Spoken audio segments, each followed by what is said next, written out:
Oso pozigaz azkenian ikusten dugulako jentiak geroz eta lan gehiago aurkezten txuela eta badauela sormenerako gogo hori, ezta? Badirudi Euspot errotu dela eta oso pozigaz.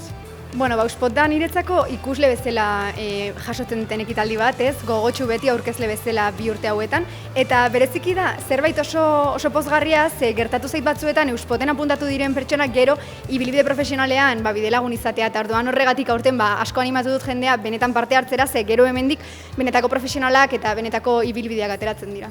Bai, aurreko urtean guragaben parte hartzia, baina azkenian denboraz gaizki ibili ginen eta orduan ez ginen apuntau, baina urten danakin eta ondo urten da. Azkenian fijau ginen ideia batekin eta horrekin a muerte fan ginen eta gustora emaitzakin. Lehiaketa hontan gaztiak parte hartzeko aukera dakoi eta uste dut oso positiboa da sormena garatzeko eta ikusentzunezkoak ikia euskaraz beti positiboa.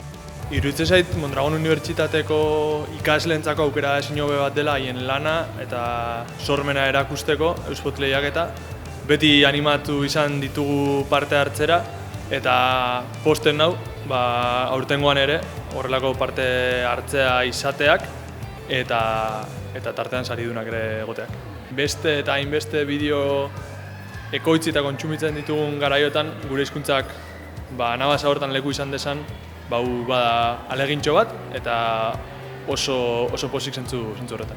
Uste dut, errekorra dela urtez urte Euspot lehiaketa martxan egotia, 14. edizioa, eta netako da errekorra da, urtez urte honek jarraitzia. Nik uste lagungarria dela, sormena bultzatzen duelako, euskeraz delako, eta hori asko eskertzen da ere horrelako proiektuak euskeraz egiteko plaza bat eukitzeak, eta egia esan hori jarraitu beharreko zerbait, porque hori batzen ditu euskera, sormena eta gazteak, eta nik uste lapak oso politu bat.